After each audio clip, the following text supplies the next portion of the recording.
नमस्ते दोस्तों, स्वागत है आपका मेरे YouTube चैनल पर। आज हम एक ऐसे विषय पर चर्चा करेंगे जो हमारे वित्तीय विकास के माध्यम से हमें ज्ञान और मुनाफा दोनों प्रदान करता है, भारतीय स्टॉक मार्केट और उसके सेक्टर।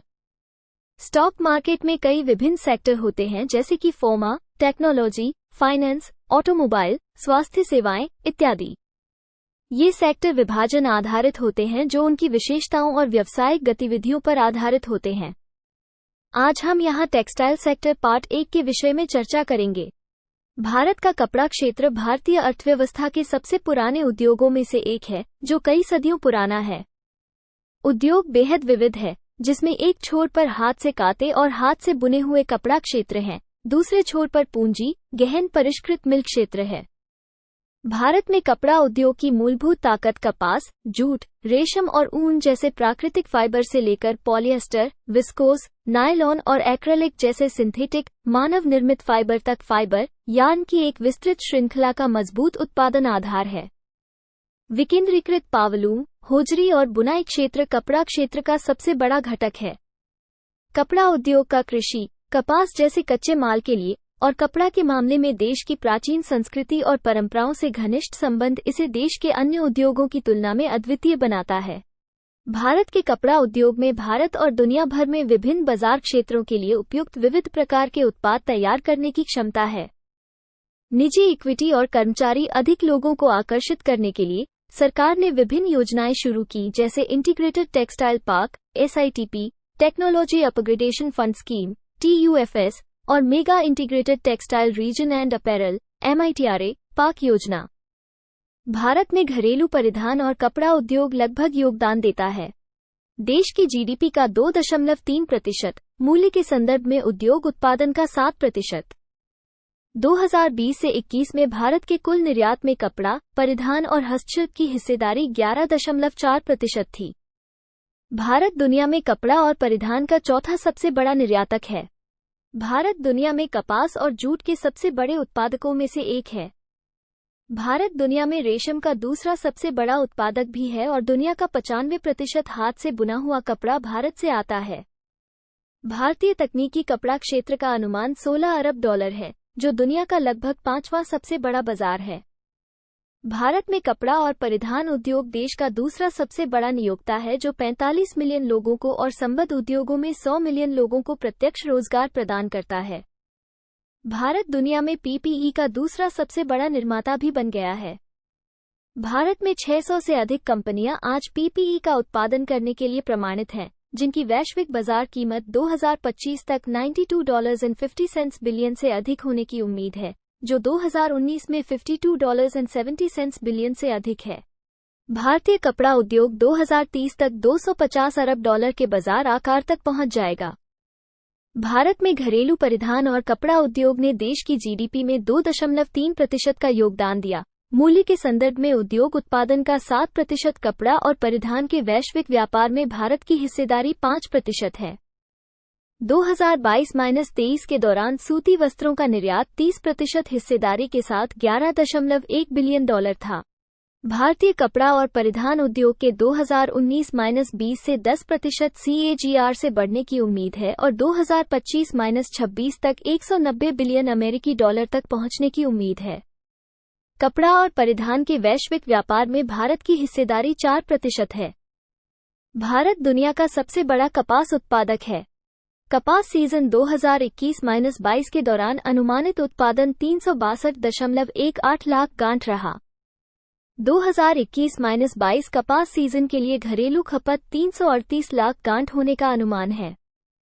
उपभोक्ताओं की बढ़ती मांग के कारण भारत में कपास का उत्पादन 2030 तक 7.2 मिलियन टन (170 किलोग्राम प्रत्येक की 43 मिलियन गांठें) तक पहुंचने का अनुमान है। FY23 में एक्सेसरीज सहित रेडीमेड कपड़ों (RMG) का निर्यात 16.2 बिलियन अमेरिकी डॉलर था। वैश्विक स्तर पर अनुमानित 4.6 से 4.9% हिस्सेदारी के साथ 2027 तक इसके 30 बिलियन अमेरिकी डॉलर को पार करने की उम्मीद है। भारत में फाइबर का उत्पादन वित्त वर्ष 2011 जनवरी 2021 तक में 2.40 मीट्रिक टन तक पहुंच गया, जबकि इसी अवधि के दौरान यार्न का उत्पादन 4,762 मिलियन किलोग्राम था। प्राकृतिक रेशों को भारतीय कपड़ा उद्योग की रीढ़ माना जाता है, जिसके 2025 तक 138 बिलियन अमेरिकी डॉलर से बढ़कर 195 बिलियन अमेरिकी डॉलर होने की उम्मीद है। भारत का कपड़ा और परिधान निर्यात, हस्तशिल्प सहित वित्त वर्ष 2012 में 44.4 बिलियन अमेरिकी डॉलर रहा, जो साल दर साल 41% की वृद्धि है। FY23 में अप्रैल-नवंबर के दौरान कपड़ा का कुल निर्यात 23.1 बिलियन अमेरिकी डॉलर रहा। अमेरिका में भारत का कपड़ा और परिधान निर्यात, इसका सबसे बड़ा बाजार, वित्त वर्ष 2012 में कुल निर्यात मूल्य का 27% था। वित्त वर्ष 2012 में सूती सामान सहित रेडीमेड कपड़ों का निर्यात 6.19 बिलियन अमेरिकी डॉलर रहा। भारत के कपड़ा उद्योग में देश भर में 35.22 लाख हथकरघा श्रमिकों सहित लगभग 4.5 करोड़ कार्यरत श्रमिक हैं। निवेश और प्रमुख विकास उद्योग, रंगाई और मुद्रित सहित ने अप्रैल 2000 मार्च 2023 तक 4.2 बिलियन अमेरिकी डॉलर का प्रत्यक्ष विदेशी निवेश FDI आकर्षित किया।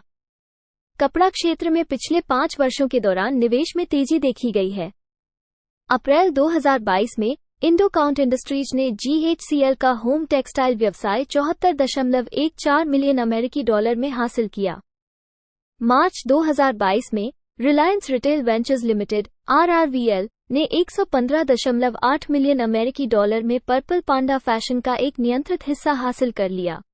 सतलुज टेक्सटाइल्स ने 111.41 मिलियन अमेरिकी डॉलर 914 करोड़ रुपए की अनुमानित लागत के साथ जम्मू और कश्मीर में डाई हाउस के साथ कॉटन मेलेंज यार्न और PC ग्रे यार्न से युक्त 89,184 स्पिंडल के लिए एक ग्रीनफील्ड परियोजना स्थापित करने की योजना बनाई है।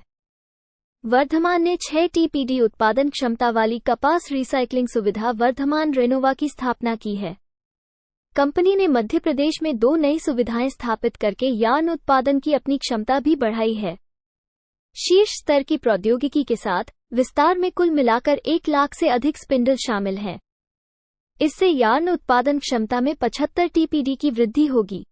कपड़ा मंत्रालय ने श्रम प्रधान कपड़ा और परिधान क्षेत्र के लिए अपनी 1.3 बिलियन अमेरिकी डॉलर 10,683 करोड़ रुपए की उत्पादन लिंक प्रोत्साहन PLI योजना के तहत लाभ प्राप्त करने के लिए अरविंद लिमिटेड सहित 61 कंपनियों का चयन किया है।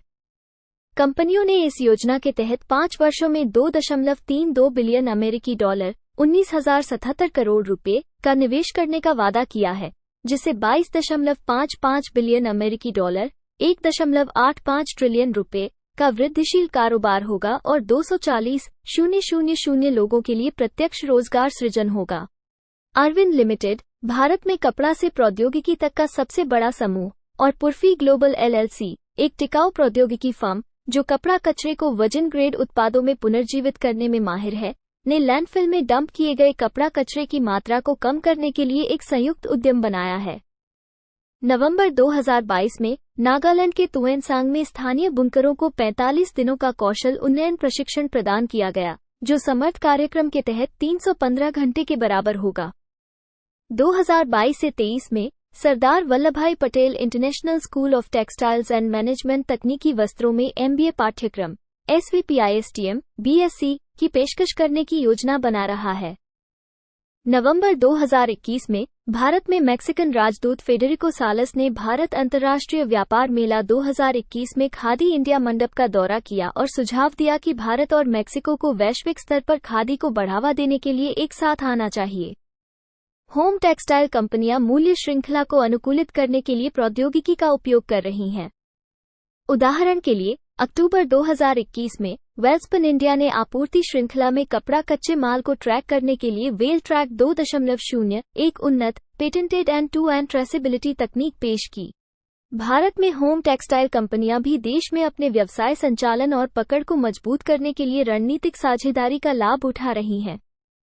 अक्टूबर 2021 में अपनी उत्पादन क्षमता का विस्तार करने के लिए वेल्सपन इंडिया ने होम टेक्सटाइल रेंज पेश करने और कंपनी के टिकाऊ कपड़ा व्यवसाय को मजबूत करने के लिए ड्यूपॉन्ट बायोमटेरियल्स के साथ सहयोग किया।